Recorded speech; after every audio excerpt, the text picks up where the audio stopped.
Welcome to the Haney podcast. Start streaming. Welcome to the Hank Haney podcast, and I am not moving. There we go. All right.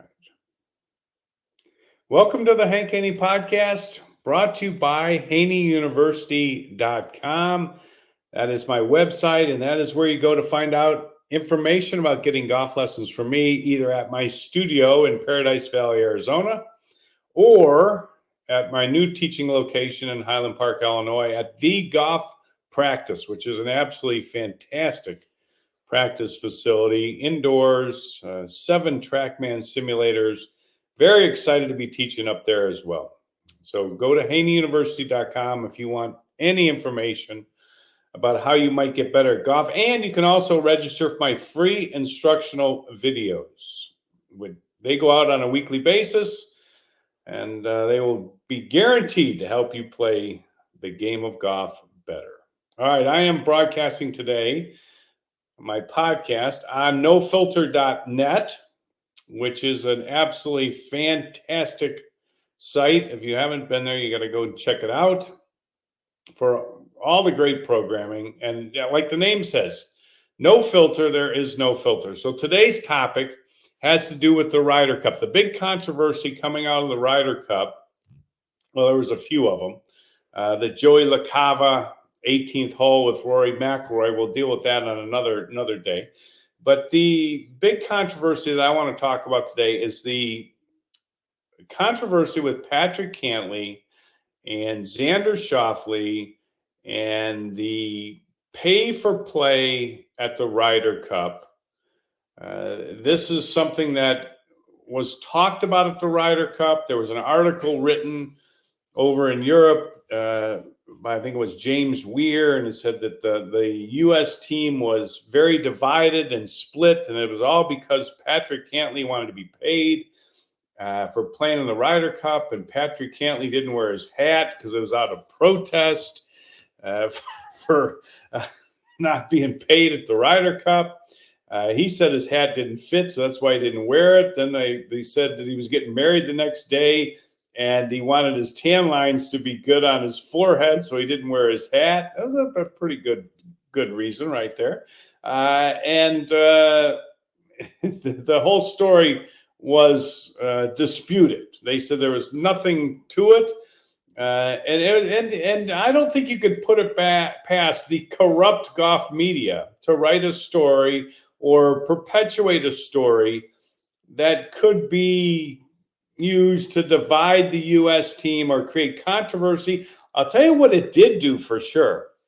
One thing that it did for sure is it stirred up the golf fans in Europe at Marco Simone, the site of the European site for the Ryder Cup this year. And it definitely stirred them up because they were all over Patrick Cantlay. Now, it didn't matter. Patrick Cantlay is a tough cookie. He could take it. He embraced it. He actually used it as motivation. And I kind of thought that is what would happen, but it was too little too late. The U.S. had no chance after the first day. They were gone. But this controversy has had some legs. And this is something that goes back a long, long way. This started years and years and years ago. See, the Ryder Cup is an event that makes a lot of money. It is an event that is owned by the PGA of America. When the Ryder Cup was started, the PGA of America owned this event. They've continued to own this event. The PGA of America is not the PGA Tour. They're two separate organizations. The PGA of America represents the 29,000 or how many ever it is PGA professionals, of which I am one. And the PGA of America gets their revenue. They make their money from 3 basic places. One, they get it from dues every year. PGA members and apprentices and everybody involved in the PGA pays dues. And I think it's like I pay every year. I've paid every year forever. And I think it's something like $200 a year. It might be different. Maybe I get a deal because I'm a lifetime member. I don't know. Maybe it's a little bit more, but it's around that. It's around $200 a year. So that's where some of the revenue of the PGA America comes from. The next place the revenue comes from is the PGA Championship that the PGA of America runs and owns. And obviously they make big money off that with the television rights because it's one of the 4 major championships. And then the next place that the money for the PGA of America comes from is from the Ryder Cup. They own the Ryder Cup. When the Ryder Cup is played in the United States, the PGA of America gets 84% of that revenue. The DP World Tour, which is the European tour, they get 16% when the tournament is played in the United States. I would assume this is because the television revenue is much higher in the United States, and they do that to equal it up. The tournament, when it's played in Europe, it flips over, and the European side, the DP World Tour, gets 60%. The PGA of America gets 40%. Of that money, the PGA Tour takes a scrape off the top too, because these are their players, so they negotiated a deal where they get 20% of the money generated. All right, this is what I know. I read about this. It's hard to find these numbers because they try to keep this all very secret. And I'm looking through the whole internet and Googling and doing all this stuff and trying to find out how much money is generated by the Ryder Cup, and where it goes is pretty much a mystery. They're quick to tell you that $28.6 million has gone to charity via the Ryder Cup since 1999, which would be 10 Ryder Cups. Now that means that, or is that 12? 1, 2, 3, 4, 5, 6, 7, 8, 9, 10, 11, 12, 13 Ryder Cups. Okay. 13 Ryder Cups. They've given $28.6 million to charity. Now, I don't know. I mean, that's a big number when you bundle it all together. 28 million. Is $2 million a lot to give to a charity? When you're I don't know what they're making. Are they making 20 million, 30 million, 40 million, 50 million? What percent are they given to the charities? I mean, 28 million is a lot of money but over 13 years, it doesn't sound like an astronomical amount of money to me, considering the amount of money that they're generating. I mean, I don't know what they're generating. And what do they have? 40,000 people there for, it's only 3 days of competition, but they have the opening ceremony, the practice rounds. They're probably putting in 20,000 people in there. I don't know what they're charging per day. They're charging, $100 a day for, 40,000 people there. I mean, it's a lot of money. And the television rights are huge, and the merchandise sales and all of that. But I mean, they've got big expenses too. They got to pay the golf course and do this or that. But the point is, they're making a lot of money. And the reason that the money is going to the charities starting in 1999 is in 1999 is when this pay to play thing kind of first came to light. And this was at the Country Club of Brandon. I remember I was there. Now you remember, I've coached golf on the PGA Tour for like 35 years. I've coached a lot of players who played in the Ryder Cup. I mean, a lot of players who played in the Ryder Cup. And I will tell you that, the players that play in the Ryder Cup are excited to make the Ryder Cup team. They're honored to make the Ryder Cup team. They try hard to make the Ryder Cup team. They look forward to playing in the Ryder Cup, all the above. But they also wonder, where does all the money go? Where does all the money go? And they wonder, why do we not get paid?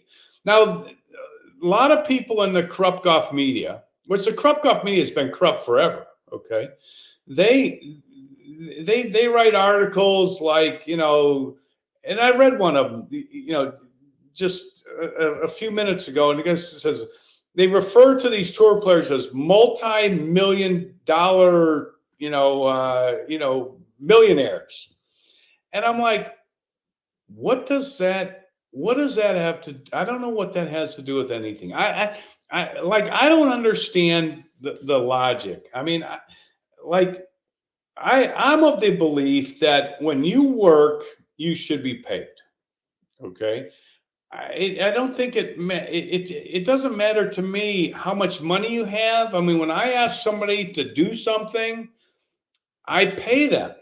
If they charge for that service, I pay them.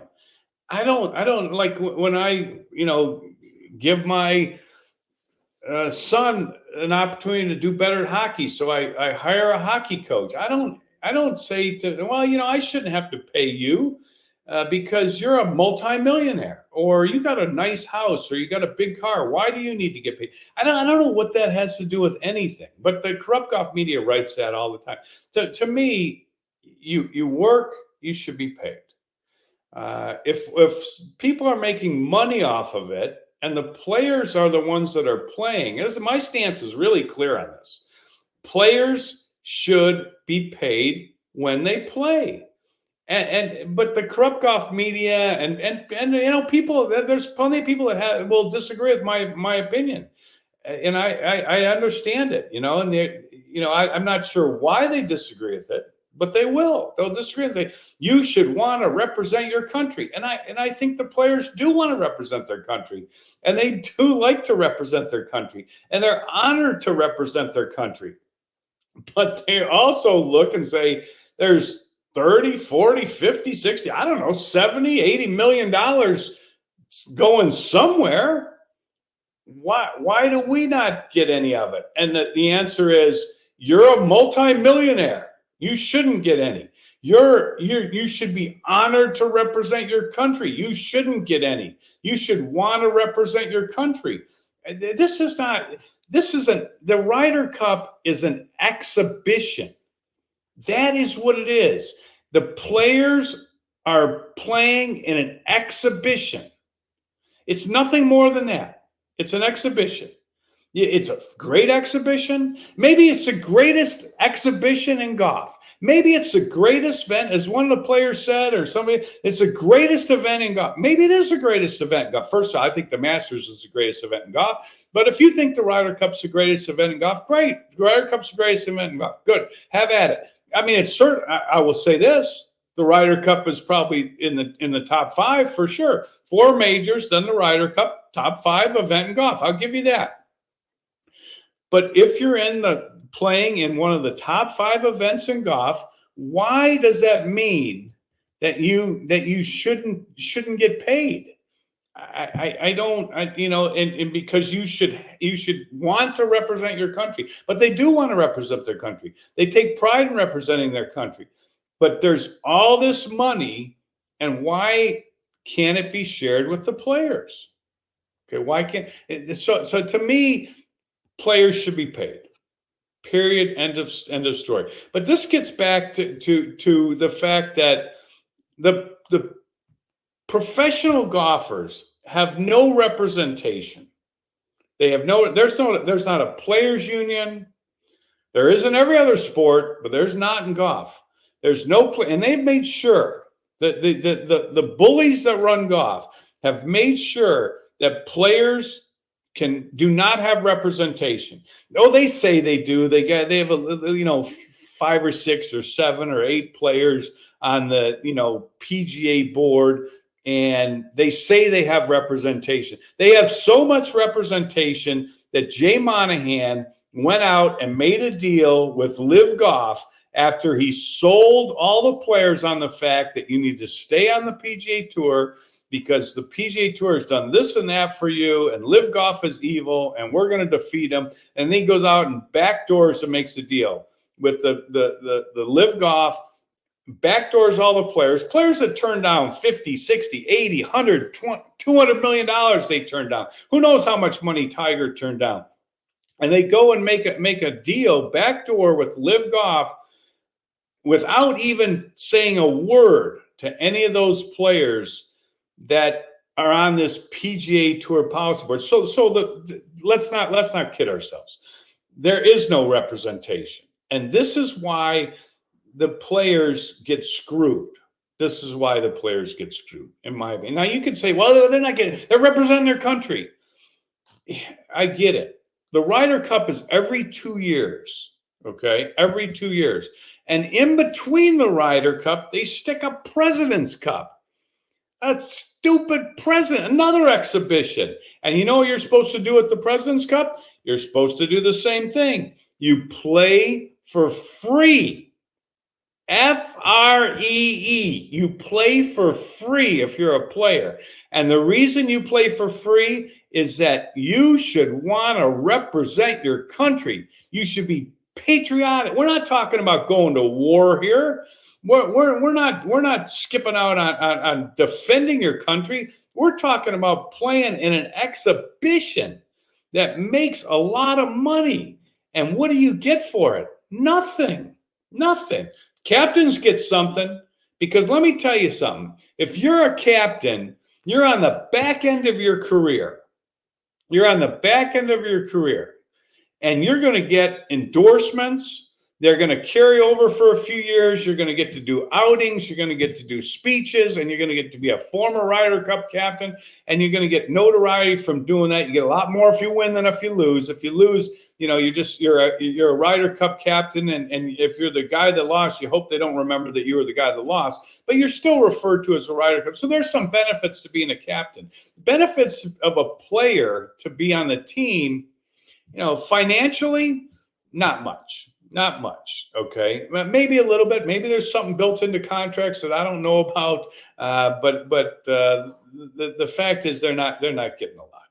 So players are asked to play not once every 2 years, but once a year. Now let's compare this to other sports. Let's compare this to the Olympics, where every 4 years they have the Olympics, and every 4 years they have trouble putting together a basketball team. Do the best players play in the Olympics every 4 years? And the answer to that is no, they don't. They do not. And shouldn't they want to represent their country? And isn't that truly represent your country? I mean, I don't know how you could compare the Olympics, okay, where they have a USA medal count and they count the medals of every other country, versus when you compare that, I mean, to me, that's truly representing your country. Every 4 years, they still have a hard time putting a team together, the best team possible together, because guys will just say, no, I'm not going to play in the Olympics. And that's it. That's it. But in golf, you have to play not this year, but you got to play next year too. I just think it's a lot to ask. And you know, the more years you ask people to do it, and it's 1 week a year. So 1 week a year for free, you got to go play. And it's not that they don't like it, and it's not that they don't enjoy it, and it's not that they don't enjoy the camaraderie. It's not that they don't want to represent their country, but there's a lot of money being made. And why shouldn't they be paid? So back to where I started this. 1999 was the Ryder Cup at Brookline. And a lot of times, this is one thing that just gnaws at me is that, you know, you shoot the messenger, okay, and like people will disagree with what I'm saying today on the podcast, and that's fine, you know, because the more people that listen, you know, the ultimately the better it is anyways. And I know not everybody's going to agree with me, and some people are and some people aren't. And you know what, I couldn't care less. I mean, you know, if you don't agree, big deal. You know, it's my opinion. That's what this podcast is. Okay. But when people say something that a lot of people are thinking, but nobody else will say it, and I've been in this position many times, you know, you shoot the messenger.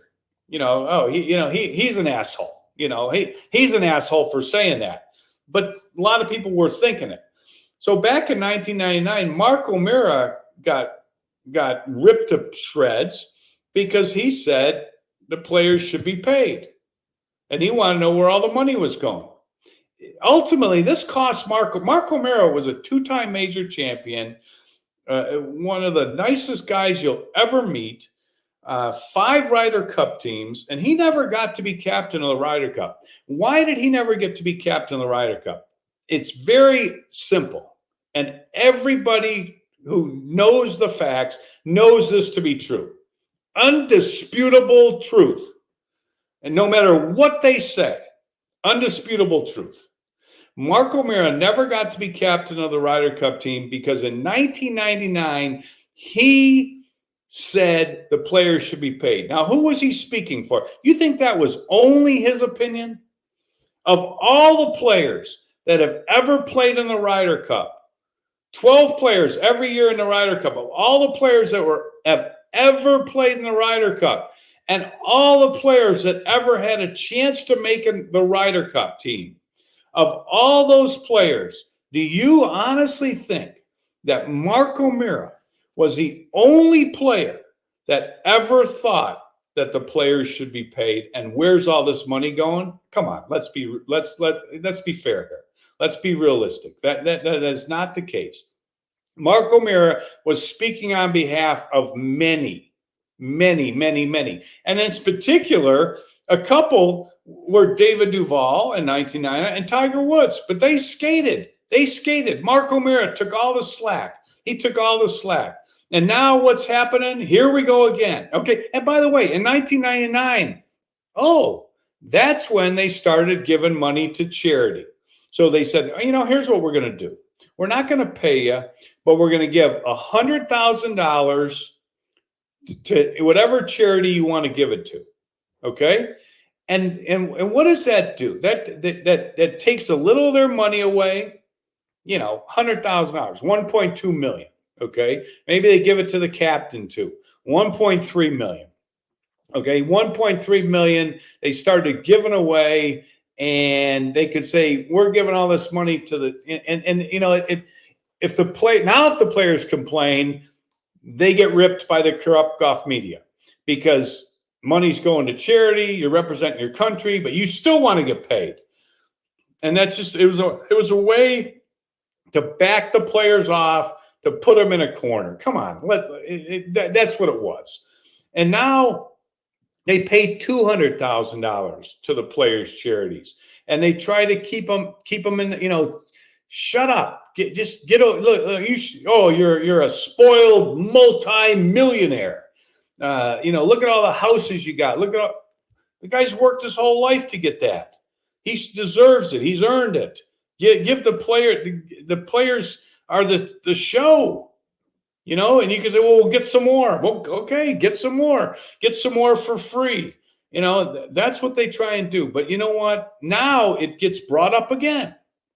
And this year, one of the things that brought it up was this whole Netflix deal. And Netflix wants to come and record at the Ryder Cup. Okay? They want to record at the Ryder Cup. And Xander Schauffele and Patrick Cantley, and Schauffele's dad confirmed that he was definitely part of it.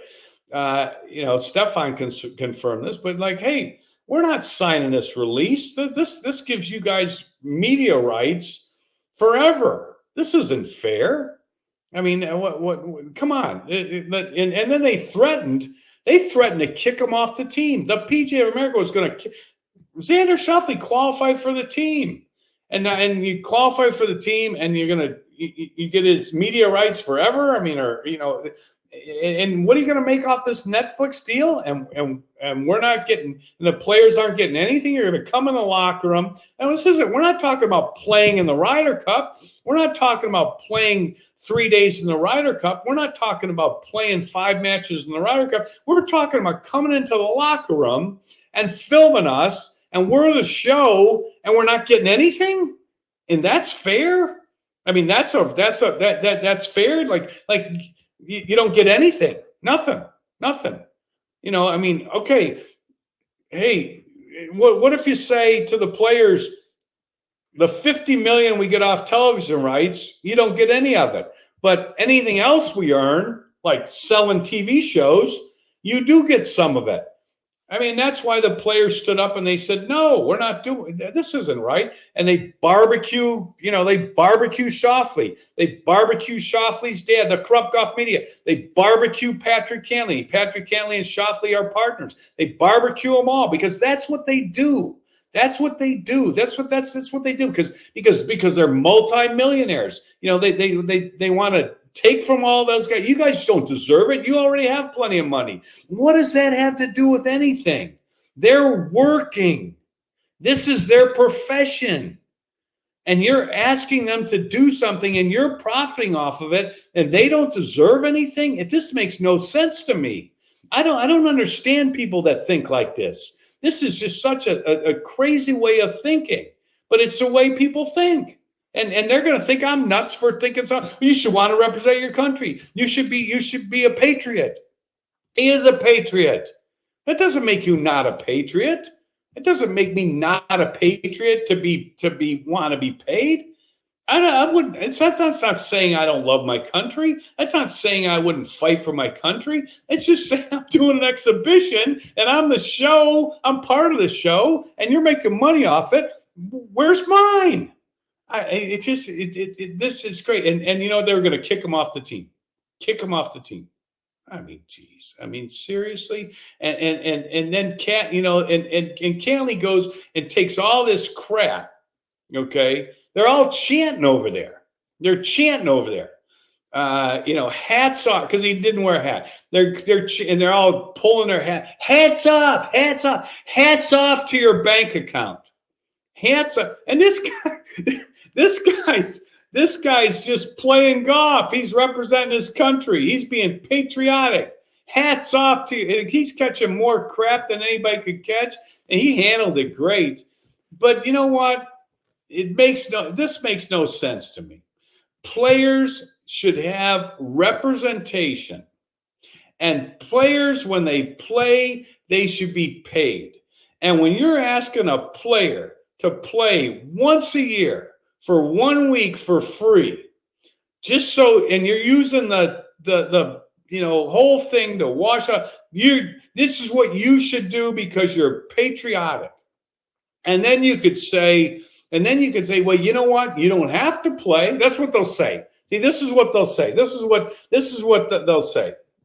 They'll say, well, he didn't have to play. He didn't have to play. He could have not played. If he says he doesn't want to play, what do you think's going to happen to him? Come on, be realistic. What do you think's going to happen to him in the corrupt golf media? What do you think's going to happen? What do you think will happen if a player says, I don't want to play because I'm not getting paid?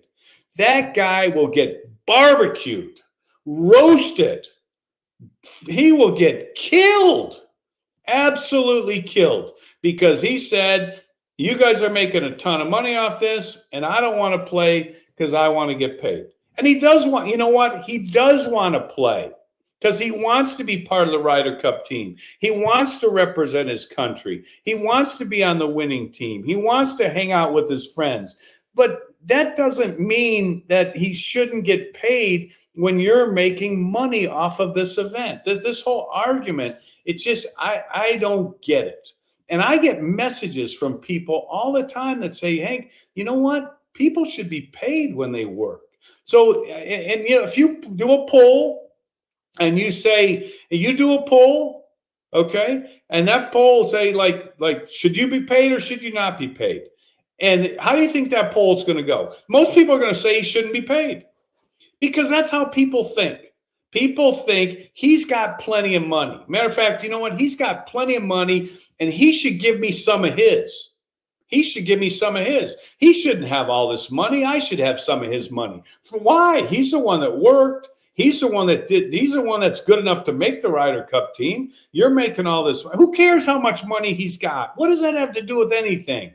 What does that have? That logic just totally escapes me. So my stance is really clear. I'm for players. I'm for players getting paid. I'm for Patrick Cantley. I'm for Xander Schauffele. I was for Mark O'Meara back in the day. A lot of players have this opinion. Don't lay it all on them. Don't kill the messenger. Don't kill the messenger because he's not speaking just for himself. He ain't the only guy that thinks he should be paid. You know what he is? He's the only guy with the balls to say that he should be paid. That's the difference. And you shred him to bits because of it, because he's the only one that's got the balls to say it. Okay? And then you go and you kill him because of it. That's what they do. That's what they do. I hope someday they get paid. I hope they get fair treatment. I hope someday pros get representation. PGA golf pros get representation so they can iron out all this stuff and they could get treated like they should get. Fair is fair. Fair is fair. I don't care how much money a guy makes or I don't care how much money a guy has. Fair is fair. So that's my thoughts on this.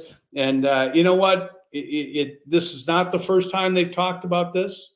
And you know what? It probably won't be the last. It probably won't be the last. All right. Hope everybody enjoyed the podcast. Thanks for watching on nofilter.net. Thanks for listening on the podcast. Hit the follow button on the iHeartRadio app or wherever you get your podcast. And make sure you go to haneyuniversity.com if you have interest in getting a golf lesson from me. We'll talk to you soon on No Filter and on the Hank Haney podcast.